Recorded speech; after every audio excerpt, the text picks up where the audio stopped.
Assalamualaikum warahmatullahi wabarakatuh, sahabatku, saudaraku semua. Gimana kabarnya? Mudah-mudahan selalu dalam kesehatan dan dalam kasih sayang Allah. Amin ya Allah. Ya, kita ngoceh-ngoceh lagi nih.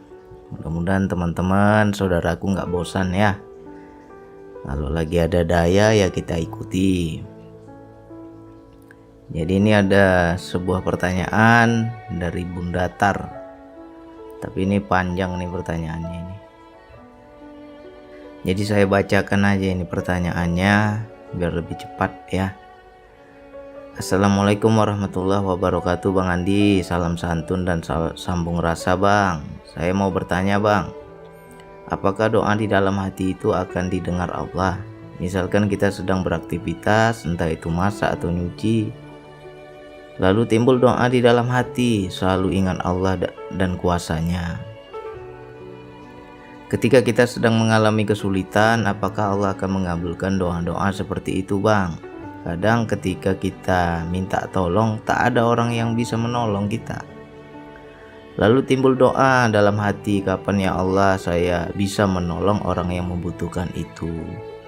Kapan saya bisa membahagiakan orang di sekelilingku?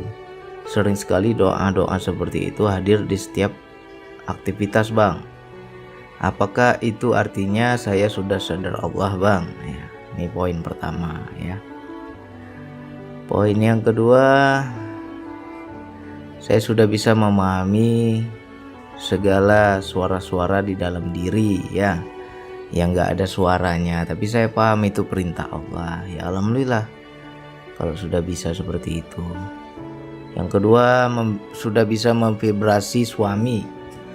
Suami saya juga kena imbasnya Bang, karena saya sering mendengarkan audio-audio Bang Andi ke suami. Jadi suami pun jadi secara tidak langsung juga jadi lebih bijak. Nah, itu bagus. Begitulah cara dakwah. Berdakwah mengajak kepada kebaikan itu bukan hanya sekedar ngoceh ceramah ya, bukan begitu aja dakwah. Misalnya kita seneng nih dengar ceramah ustadz, kajian-kajian Islam ya, lalu kita perdengarkan, misalnya kita pakai speaker bluetooth itu kan, secara tidak sengaja suami kita juga mendengar ceramah itu. Secara tidak sengaja istri kita juga ikut menyimak, ikut mempelajari. Itu juga sudah dakwah ya. Itu namanya berdakwah secara tidak langsung. Kita mengajak secara halus. Sama halnya mungkin istri kita atau suami kita nggak mau sholat, tapi kita rajin sholat. Kita ajak sholat nggak mau dia, ya udah kita sendiri sholat. Nanti lama-kelamaan dia akan malu hati. Ya, suamiku rajin sholat, aku nggak sholat, malu aku. Akhirnya tertarik dia untuk sholat. Itu juga dakwah namanya. Dakwah yang baik itu adalah dengan perbuatan.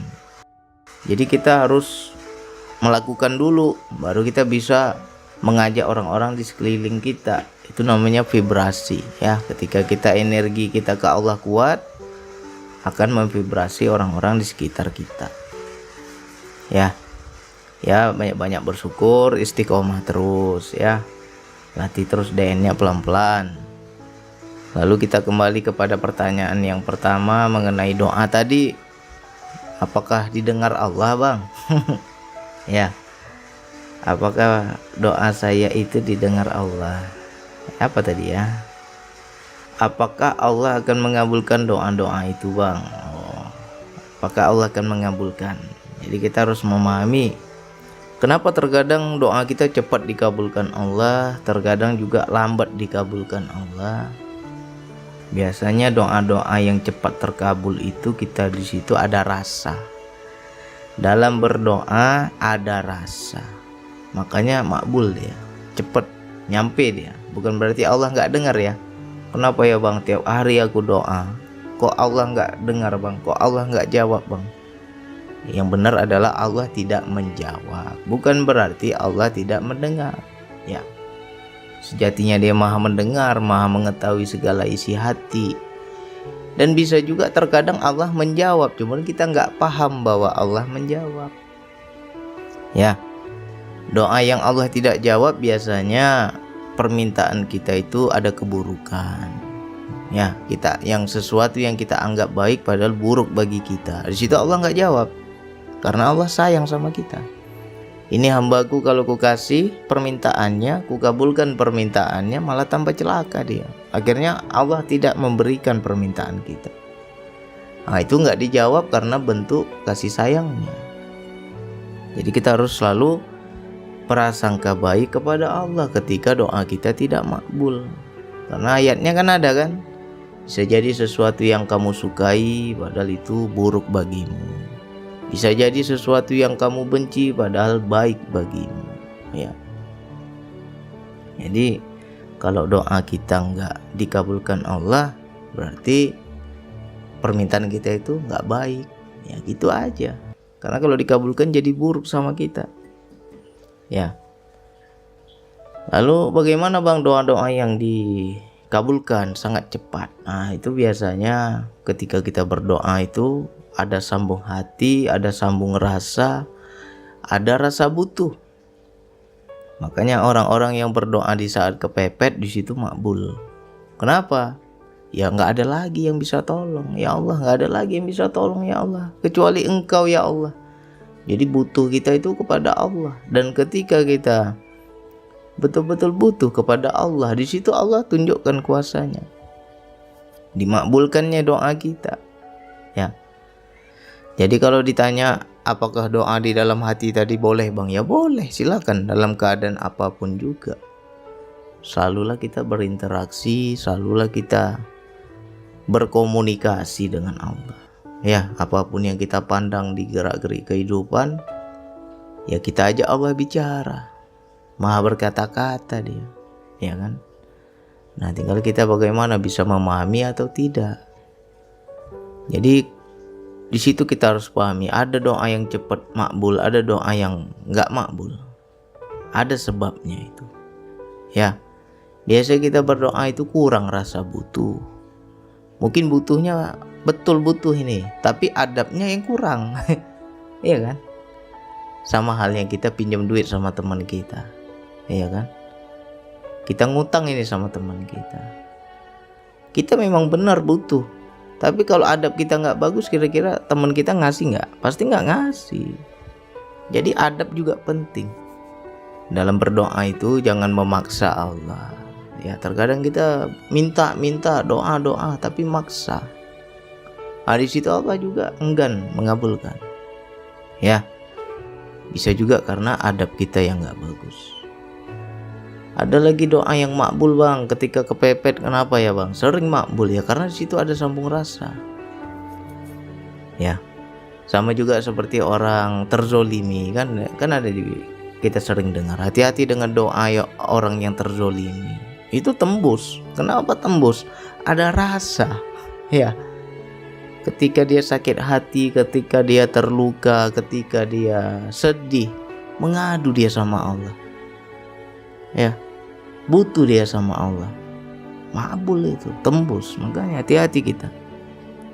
Secara nggak sengaja kita sering nyakitin hati orang, nanti dia doain kita macam-macam, tembus itu. Hati-hati ya. Karena apa? Di situ nggak ada hijab lagi. Dia butuh sekali sama Allah. Sehingga ketika dia minta sama Allah, ya Allah kabulkan. Nah, yang seperti tadi itu doa yang, bang saya ingin nolong orang, saya minta kepada Allah diberikan kemampuan agar bisa membantu orang-orang di sekeliling saya, tapi kok nggak makbul ya bang? Nah, ini hati-hati.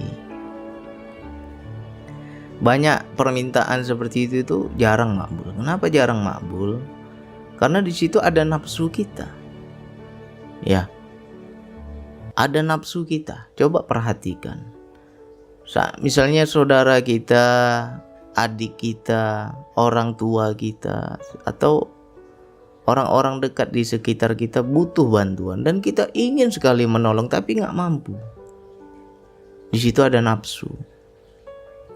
Kita merasa kitalah yang bisa menolong. Di situ kita tidak mengandalkan Allah, walaupun memang mintanya sama Allah, tapi secara hakikat di situ ada rasa ego. Ya. Jadi kalau kita misalkan ingin nolong seseorang tapi nggak dikasih kemampuan oleh Allah, ya kita harus kembalikan kepada Allah.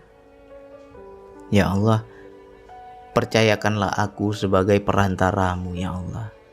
Percayakanlah aku sebagai khalifahmu ya Allah, agar aku bisa bantu si fulan. Berikanlah aku sedikit kuasamu ya Allah, agar aku bisa melapangkan kesusahannya. Tak lain dan tak bukan karena Engkau ya Allah. Engkaulah yang memberi kekuatan itu, aku gak mampu. Kalau kita bisa mengakui seperti itu, Allah makbulkan. Ya kan?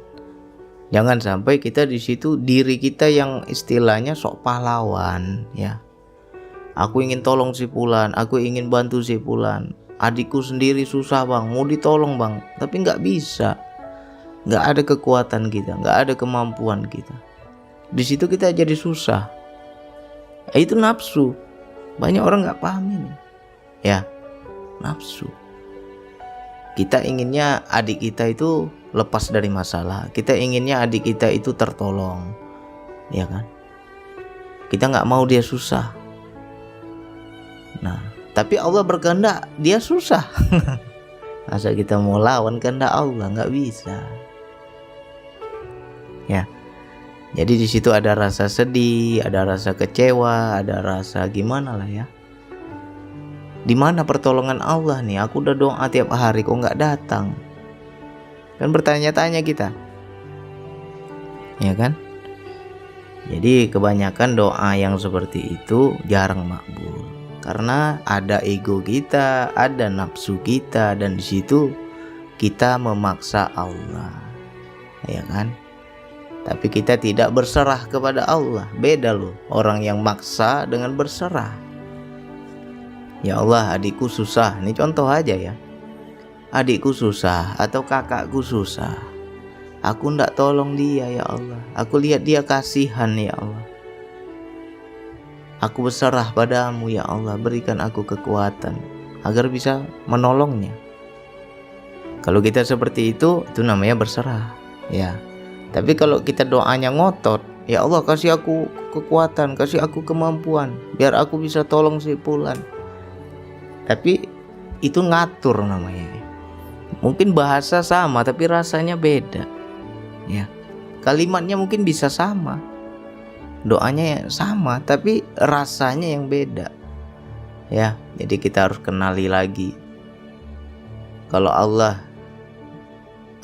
kalau kita meminta kepada Allah dan Allah tidak mengabulkan, di situ ada rasa susah, berarti permintaanmu karena nafsu. Itu aja. Ya, sering kan kita berdoa minta ini, kita berdoa minta itu, Allah tidak kabulkan. Habis itu apa yang terjadi? Susah hati kita. Berarti permintaanmu masih ada ego, masih ada nafsu. Ya, nggak tulus itu. Bukan berserah itu namanya mengatur Allah. Sama halnya seperti kita itu mendoakan untuk orang lain ya. Mungkin banyak ya ketika kita datang ke seorang ulama, ke seorang kiai, ke seorang ya orang soleh lah kita bilang. Tolonglah kiai doakan saya, didoain kita. Rupanya makbul doa kiai itu. Kenapa bisa cepat gitu? Karena dia berserah, tidak ada kepentingan diri. Ya, tidak ada kepentingan dirinya, tidak ada nafsu dirinya. Ya dia dimintai doa.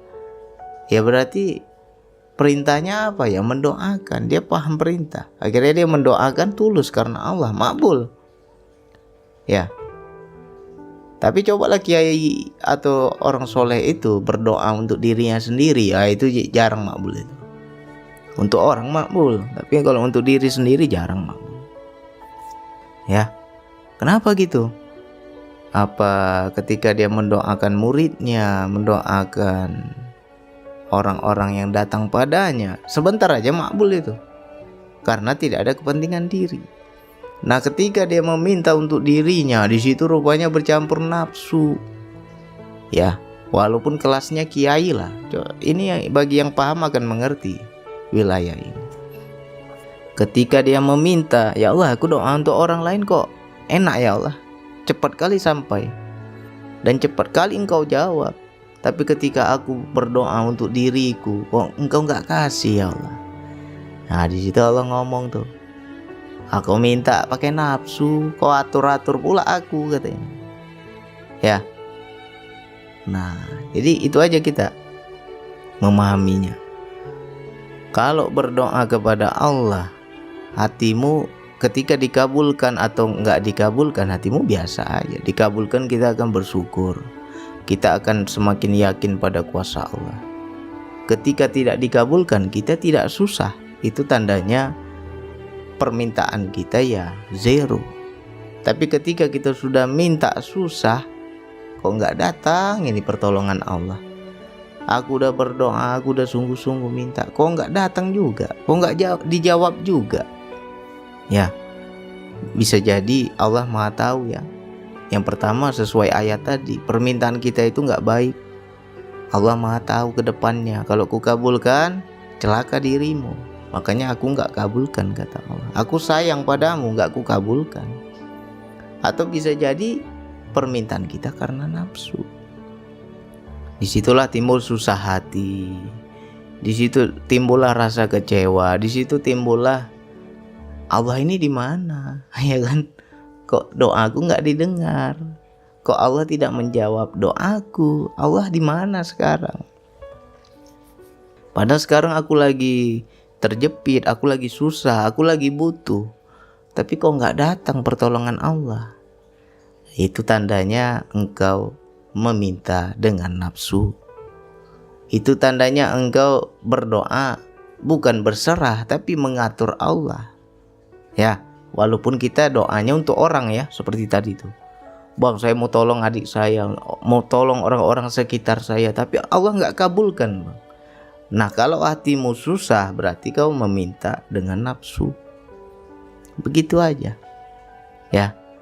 Makanya kita belajar sering-sering mendoakan orang. Ya.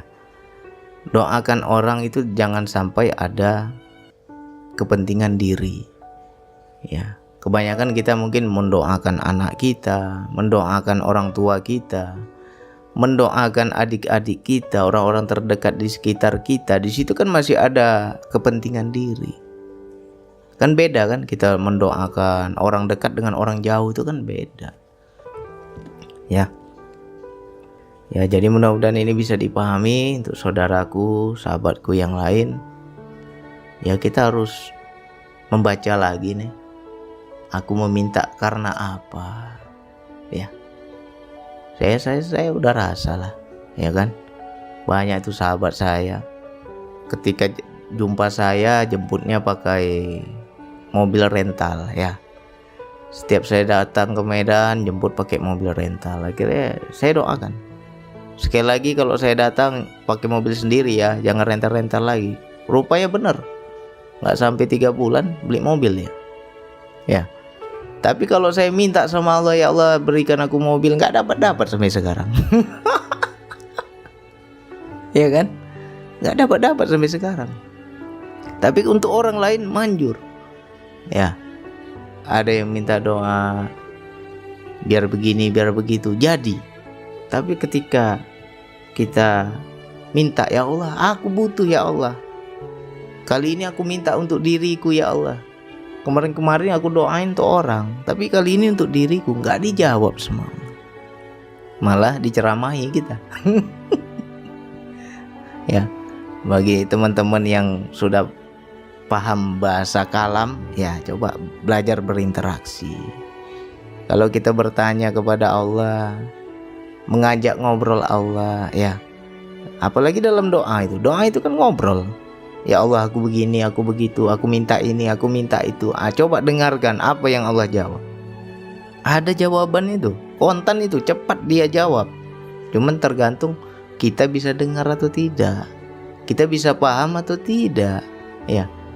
Makanya disinilah penting menjaga kesadaran itu biar kita bisa komunikasi. Ya, ya Allah aku minta nggak dapat ya Allah. Padahal nggak besar aku minta ini, nggak sulit ya Allah, mudah bagimu ya Allah. Ya, nggak aneh-aneh yang aku minta, nggak dikasih sama Allah. Kau bukan minta, kau ngatur katanya. Woi, terdiam kita. Ya, siapa kamu mengatur aku katanya. Ada, ngerti kita udah. Oh salah cara aku meminta salah. Perbaiki caranya, perbaiki adabnya, ya kan? Makanya paling bagus itu ketika kita itu paham adab kepada Allah, itu harus ada adab. Itu kita belajar dari kisahnya Nabi Ayub ya. Ya Allah, sesungguhnya aku ditimpa penyakit. Engkaulah Tuhan yang Maha Penyayang di antara semua yang penyayang, katanya ya kan. Itu secara hakikat dia itu minta, cuman bahasanya halus. Ya. Sama ada teman kita yang kemarin komentar, bener bang, saya waktu kecil sudah rasa itu bang, wilayah seperti doa Nabi Ayub, ya kan. Dari kecil dia sudah paham itu, dan itu sering terjadi. Apa dia bilang? Ketika dulu saya sewaktu kecil, saya bilang, mak minta makan. Maksudnya meminta makan kepada ibunya, agar ibunya mengambilkan makanan. Rupanya ibunya lagi masak nih, lagi sibuk. Nanti sebentar lagi katanya. Marah ibunya karena lagi sibuk. Tapi ketika dia berkata, mak udah lapar kali lah mak, gak sanggup perut mak. Cepat-cepat ibunya kasih makan. Ya. Jadi adab itu penting loh. Sama itu kan seperti Nabi Ayub. Ya. Sama juga dalam hidup. Coba kita sama orang tua minta sesuatu, kalau adabnya nggak bagus ya nggak dapat, ya kan. Padahal itu sering terjadi loh. Mak udah lapar kali lah mak, nggak sanggup perut ini mak. Bentar ya mama ambil ya, diambilkan langsung. Tapi ketika kita bilang mak minta makan, to the point, nggak ada bahasa halusnya, nggak dikasih. Tunggu sebentar lagi, ditunda itu makanan itu, karena mamanya lagi sibuk. Ya. Ini sering terjadi, tapi kita nggak pernah ambil pelajaran. Nah begitu juga kita sama Allah. Ketika minta, ketika berdoa, ya kita harus hafal-hafal. Kalau bisa dicatat, ya. Aku kemarin minta ini, dapat nggak sama Allah? Itu seperti apa kita meminta sehingga dapat. Habis itu kita minta sesuatu lagi, nggak dapat sama Allah. Kenapa? Nggak dapat. Apakah ada yang salah dalam doa kita? Ya. Jadi kita harus paham ke situ. Intinya ya poinnya yang tadi tuh. Walaupun kita doanya untuk orang lain, tapi di situ ada kepentingan diri, itu nggak akan dapat. Walaupun untuk orang tua kita, untuk anak kita, untuk adik kakak kita kan, mereka lagi susah, tapi kita nggak punya kemampuan menolong. Ya Allah, kasih aku kekuatan. Aku ingin tolong dia, tapi nggak dikasih kemampuan. Karena itu ada kepentingan diri. Itu maunya kita, padahal maunya Allah beda. Ya. Tapi kalau kita memintanya itu, ya udah, berserah, ya kan. Aku berserah padamu ya Allah. Aku udah minta tolong kepada makhluk. Nggak ada satu makhluk pun yang bisa tolong, kecuali Engkau lah yang Maha Kuasa ya Allah. Puji-puji Allah itu. Ya. Allah itu senang dipuji. Disitulah bahwa kita menunjukkan diri kita hamba. Kita hamba, dia Tuhan. Ya. Jadi dengan memuji Allah itu, disitulah kita mengakui dia itu Tuhan. Sama seperti doa Nabi Ayub. Engkau lah yang penyayang. Engkau lah yang penyayang di antara semua penyayang. Dipuji Allah itu. Tapi dia gak berani minta. Dia cuma ngadu aja, ya Allah aku sedang sakit. Gak ada dia bilang minta sembuh. Padahal hakikatnya minta sembuh. Cuman bahasanya halus. Makanya kita dalam berdoa itu harus pakai bahasa rasa. Ya, pakai bahasa rasa. Jadi bahasa rasa gak bisa diterjemahkan dengan kata-kata. Tapi di situ lebih halus adab kita kepada Allah. Ya kan? Banyaklah teman-teman yang minta doa. Bang Adi doakan ini, doakan itu. Ya paling saya membaca, ya Allah, Engkau yang menyuruh mereka meminta doaku, maka aku doakan juga karena Engkau ya Allah.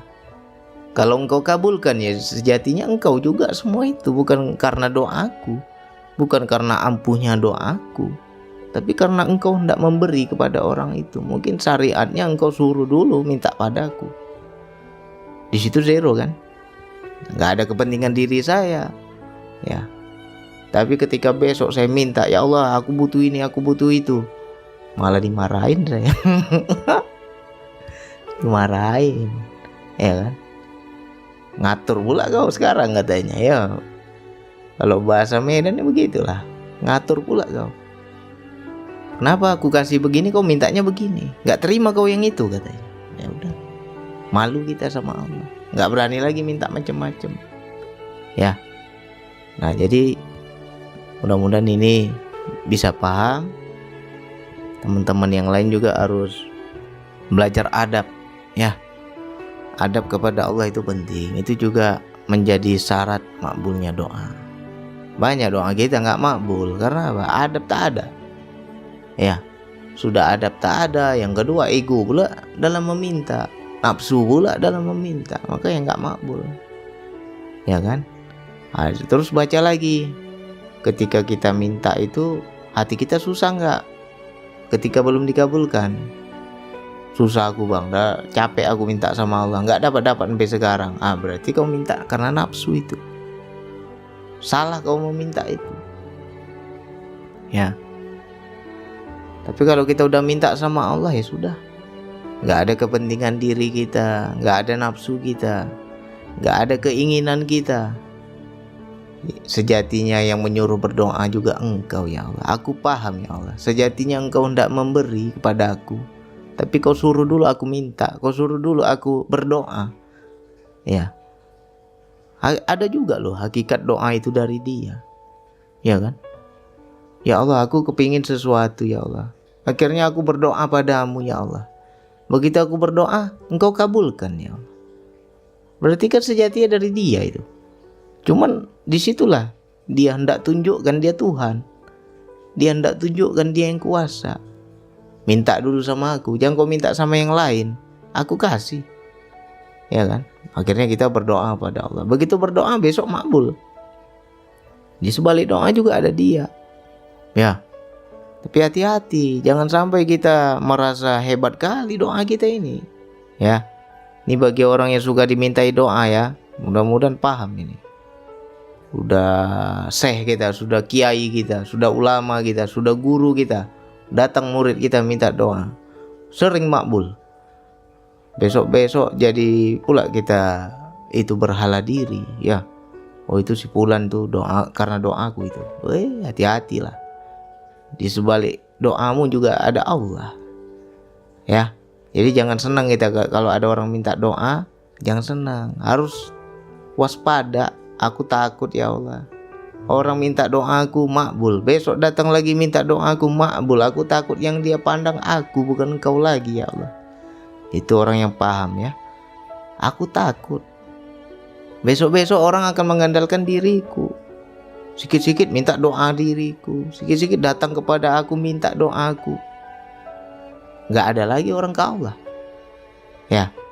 Bergantung pula orang sama makhluk jadinya. Nah ini bagi orang yang paham, dia akan takut ya. Jadi gak ada kita jadi ego nanti, bahaya itu. Oke, mudah-mudahan ini bisa dipahami. Kita istiqomah terus, belajar terus ya. Kalau DN-nya sudah nggak bisa lama, bang saya DN nggak lama kayak dulu lagi bang, sebentar aja hilang dayanya bang, ya berarti kita harus banyak belajar di kehidupan. Dayanya itu di kehidupan. Nah itulah harus banyak-banyak interaksi. Jadi kita interaksi bukan di saat duduk DN itu, tapi di kehidupan. Melihat ini baca, melihat itu baca, kejadian ini baca, kejadian itu baca. Ada tuh kalam-kalamnya ya. Oke, mudah-mudahan ini manfaat untuk kita semua. Hanya itu yang bisa saya sampaikan. Wassalamualaikum warahmatullahi wabarakatuh.